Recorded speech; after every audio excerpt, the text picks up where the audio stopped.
Have you ever asked a baby to explain quantum physics?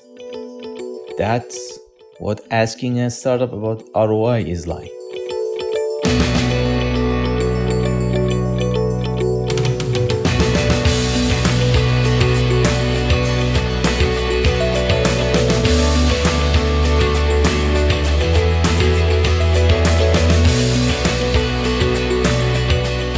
Hey everyone, my name is Sohail Abbasi and welcome to the Innovation Factory podcast, your one-stop shop for all things related to startups, innovation, and entrepreneurship. We'll be talking to entrepreneurs and innovators about their successes, challenges, and experiences in the world of innovation. We'll also be giving you practical advice on how to get your own startup off the ground and how to make the most out of your innovation project. So join us as we explore the wild world of startups and innovation.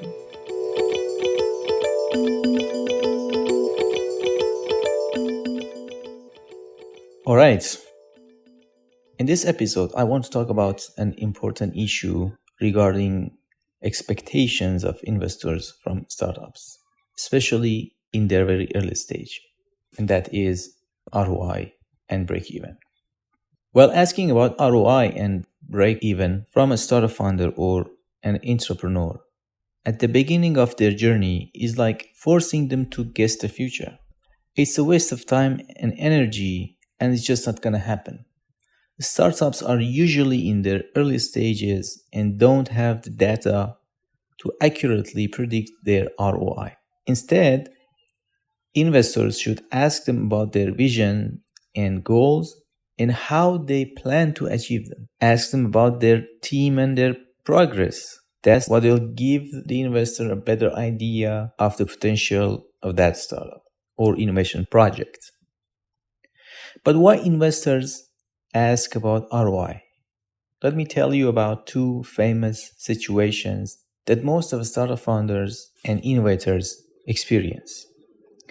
And this is from my personal experience. When I was younger and full of ideas, and I thought I could single-handedly change the world and get rich and make my dreams come true. So I jumped behind my desk and started coding. After a while, I was looking for investors and had to face a lot of questions like, what is your ROI? When will you break even? And what's your exit strategy? I really had no idea how to answer these questions, so I just said some random numbers. After several rejections, I thought, why not just tell them what they really like to hear? So I said our break-even would be really quick, but not too quick, not 6 months, because I wasn't stupid. 18 months or 2 years is a good answer. And the ROI would be so big that it would cover any investment risks. Also, I do not have an exit strategy yet because I'm very focused on making my business successful. So I put together an Excel file with lots of colorful tables and sheets and showed it to investors to convince them to give me money for my startup. The other famous situation is happening every day in every big company. An employee who is tired of the pointless daily 9-to-5s tries to improve their services and products, but is told time and time again to just do your job. We have a lot to do and there is no time for your ideas, or you are paid good money to do your job and not more. Please don't waste your time. If the employee who is now thinking about themselves as a corporate innovator keep pushing and climb the corporate ladder to present their idea to every manager they could find, and if they are lucky, their ideas would get discussed among a few managers, and our innovator will be invited to a meeting to pitch the idea to the senior management. Again, with their innate skepticism, the manager will ask the same question: what is your ROI? The innovator would give them some shiny numbers they want to hear, but really they are just participating in a kind of innovation theater. They are just trying to play their part without embarrassing themselves or their direct managers in front of the senior management.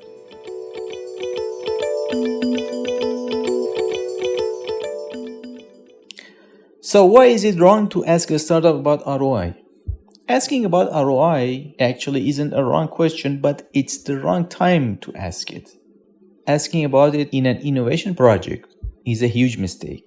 That's because with well-known projects and business models like construction and buying stocks, we have enough financial data to make a relatively accurate prediction of the future.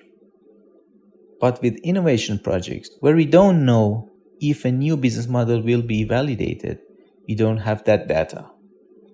Asking these questions from a startup founder or entrepreneur at the beginning of their journey is like forcing them to guess the future.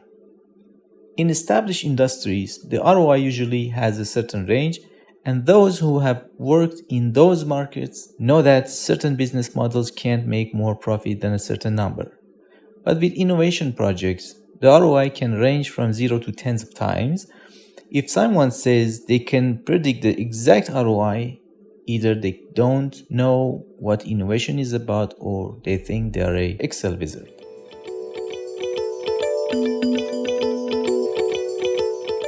Alright, so why do people ask about ROI?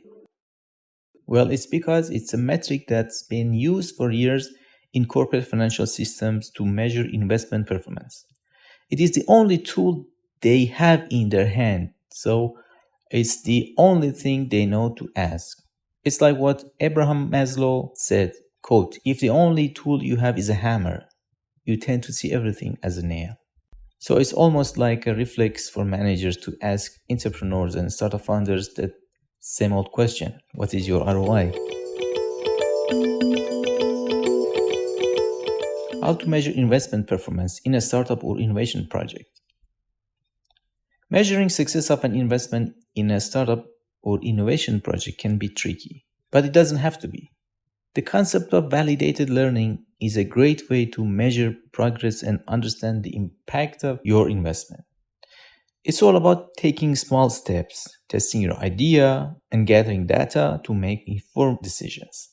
Rather than jumping in with both feet and investing a large amount of money, time, and energy into a project, it is important to take a slow and build on each iteration. This way, you can be sure that you're making the right decision based on actual data and evidence. Plus, it's a great way to build a strong foundation for your project, as you will have a better understanding of the customer base and what works and what doesn't.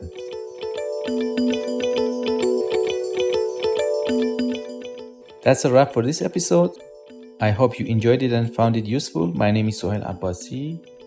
Please help me spread the word and share the Innovation Factory podcast with your network. Until next time, let's make the world a better place through innovation.